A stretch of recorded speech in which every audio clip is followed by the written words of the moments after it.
ప్రియమైన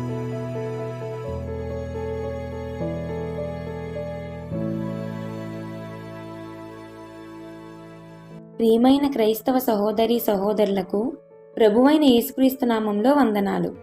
నేటి సంఘాన్ని మోసగిస్తున్న మరొక దుర్బోధ కోసం మీతో మాట్లాడడానికి ప్రభువు నాకిచ్చిన అవకాశాన్ని బట్టి ప్రభువుకు స్తోత్రం. ప్రస్తుతం దేవుని సంఘాన్ని భయంకరంగా మోసగిస్తూ మన విశ్వాసాన్ని ప్రభువుపై నుండి తొలగించి మనుషుల వైపు తిప్పుతున్న భయంకరమైన దుర్బోధ పరలోకపు తల్లి, దేవునికి ఒక భార్య ఉంది, ఆమె కొరియాలో ఉంది అంటూ బోధించే ఈ దుష్టశాఖ పేరు world mission society church of God. దీని స్థాపకుడు అన్షన్ హాంగ్. ఈయన హాంగ్ వన్సూన్ అనే స్త్రీని పెళ్లి చేసుకొని తన 30వ ఏట సెవెంత్ డే అడ్వెంటిస్ట్ శాఖలో బాప్తిస్మం తీసుకొని ఆ తర్వాత 1964లో world mission society church of God శాఖను ప్రారంభించాడు. ఈ శాఖ అభివృద్ధి చెందుతుండగా జాంగిల్జా అనే స్త్రీ తన భర్త అయిన జేహూన్ కిమ్తో కలిసి వీరి సంఘ సభ్యులుగా చేరింది.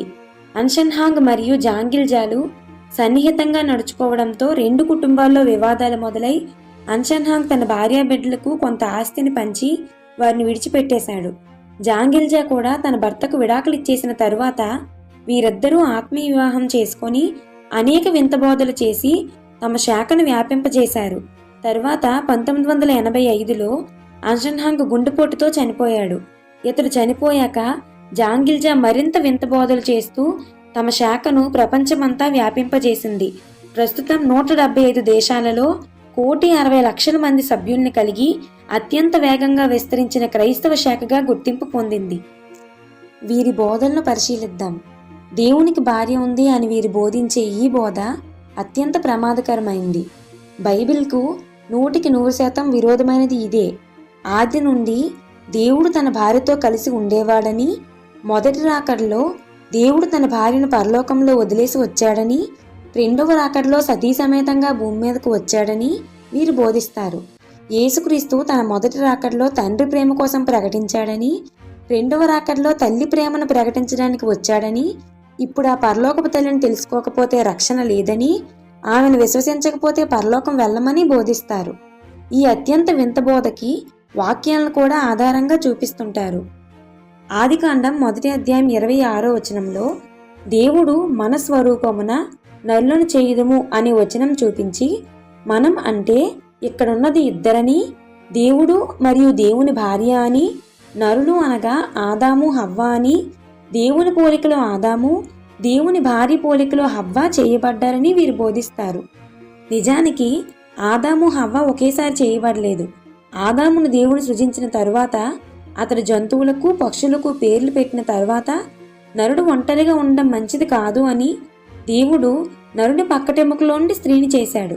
వీరి బోధ నిజమవ్వాలంటే ఆదాము హవ్వలు ఒకేసారి ఒకే విధంగా అంటే మట్టితో చేయబడాలి. కానీ అలా జరగలేదు.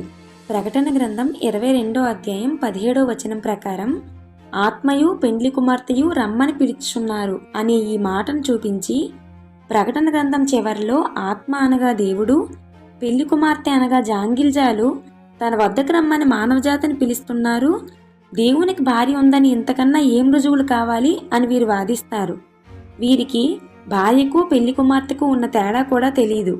వివాహం కాబోతున్న స్త్రీని పెళ్లి కుమార్తె అంటారు, వివాహం అయిపోయిన తరువాత భార్య అంటారు. ఆది నుండే దేవునికి భార్య ఉంటే ప్రకటన గ్రంథంలో ఆమెను భార్య అని రాయకుండా పెళ్లి కుమార్తెని ఎందుకు రాస్తారు? ప్రకటన 22వ అధ్యాయం 16వ వచనానికి పరలోక సంభాషణ పూర్తయిపోతుంది. ఇప్పుడు భూమిపై ఉన్న మనుషులకు సందేశం ఇవ్వబడుతుంది. పరిశుద్ధాత్మతో నింపబడిన సంఘం అనగా ఆత్మ మరియు పెళ్లి కుమార్తె రమ్ము అని చెప్పుచున్నారు, అనగా సువార్త చేస్తున్నారు, దేవుని వద్దకు ఆహ్వానిస్తున్నారు. ఎందరైతే ఆ పిలుపును అంగీకరిస్తారో వారు కూడా మరికొందరికి సువార్త చేయాలి, అనగా దేవుని వద్దకు రమ్మని పిలవాలి. ఎవరికి దేవుడు అవసరమో, ఎవరు దేవుని వెతుకుతారో వారే దప్పికగలవారు. ఇందులో ఏమాత్రం దేవుని భార్య ప్రస్తావన లేదు. ఇది వీరి వక్రీకరణ. ప్రకటన గ్రంథం 21వ అధ్యాయం 2వ వచనంలో, మరియు నేను చూడగా నూతనమైన యెరూషలేము అను పరిశుద్ధ పట్టణము తన భర్త కొరకు అలంకరింపబడినదై పెళ్లి కుమార్తె వలె సిద్ధపడి పరలోకమందున దేవుని యొద్ద నుండి దిగివచ్చుట చూచితిని అనే ఈ మాటను చూపించి, పరలోకమందున్న దేవుని భార్య భూమి మీదకి వస్తుంది అని ప్రవచించబడింది. ఆ ప్రవచనం జాంగిల్జా కొరియాలో జన్మించడంతో నెరవేరింది అని వీరు బోధిస్తారు.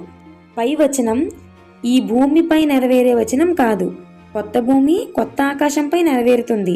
ఈ దిగివచ్చేది పట్టణమే కానీ స్త్రీ కాదు. అక్కడ స్పష్టంగా పెళ్లి కుమార్తె వలె అని రాయబడింది, పెళ్లి కుమార్తె అని రాయబడలేదు.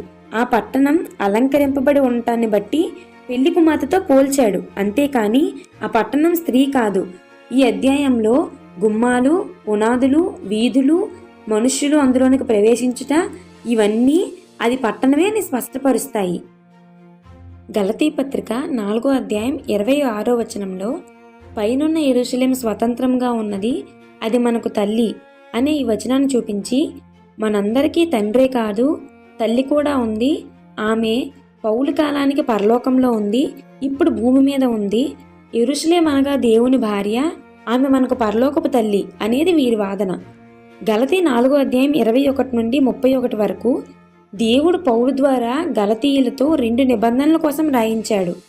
ఈ 2 నిబంధనలను 2 స్త్రీలతోనూ 2 పట్టణాలతోనూ పోల్చాడు. పాత నిబంధనను హాగరుతోనూ దేవుని ఆలయం నిర్మించబడిన యెరూషలేముతోనూ పోల్చాడు. ఈ నిబంధన దాసత్వంలో ఉండటానికి పిల్లల్ని కన్నదే అని కూడా రాశాడు. అనగా ఈ నిబంధనను అనుసరించే వారికి అందరికీ అది తల్లి లాంటిది. ప్రస్తుతమున్న యెరూషలేము దాని పిల్లలతో కూడా దాస్యంలో ఉంది. కాబట్టి ఇది పాత నిబంధనకు సూచన అని పౌలు రాశాడు. కొత్త నిబంధనను శారాతోనూ పరలోకంతోనూ పోల్చాడు. బైబిల్లో పరలోకాన్ని యెరూషలేమని, సియోనని ఉపమానంగా చెప్పబడుతుంది.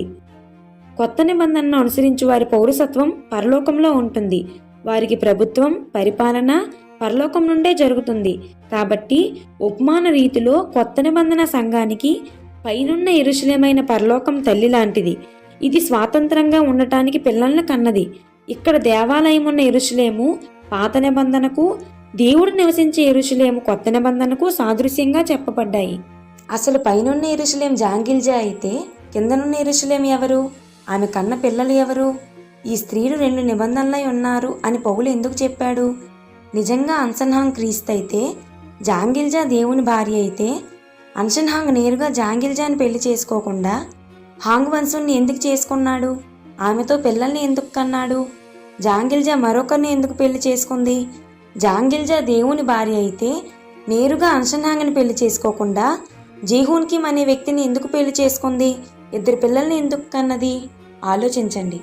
దేవుని తండ్రి అని బైబిల్లో ఎందుకు రాశారో తెలుసా? తల్లి కూడా ఉంది కాబట్టే. భార్య లేకుండా దేవుడు తండ్రి ఎలా అవుతాడు? భూమిపై కుటుంబం అనేది పరలోకంలో కుటుంబానికి సాదృశ్యం అని వీరంటారు.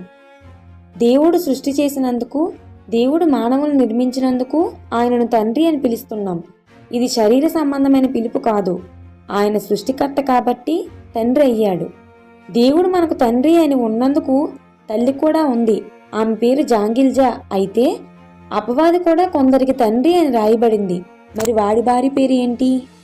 క్రీస్తు యొక్క 2వ రాకడ అన్షన్హాంగ్ విషయంలో నెరవేరిందని మలాకీ 4వ అధ్యాయం 5, 6 వచనాల్లో చెప్పబడిన రాబో ఏలియా అన్షన్హాంగ్ అని, యేసుక్రీస్తు ప్రవచించిన ఆదరణకర్త అయిన పరిశుద్ధాత్ముడు అన్షన్హాంగ్ అని, అన్షన్హాంగ్ పస్కాను మళ్లీ ప్రవేశపెట్టాడు కాబట్టి ఆయనే క్రీస్తు అని, మేఘారూఢుడుగా రావడం అంటే అన్షన్హాంగ్ శరీరంతో రావడమని వీరు బోధిస్తారు.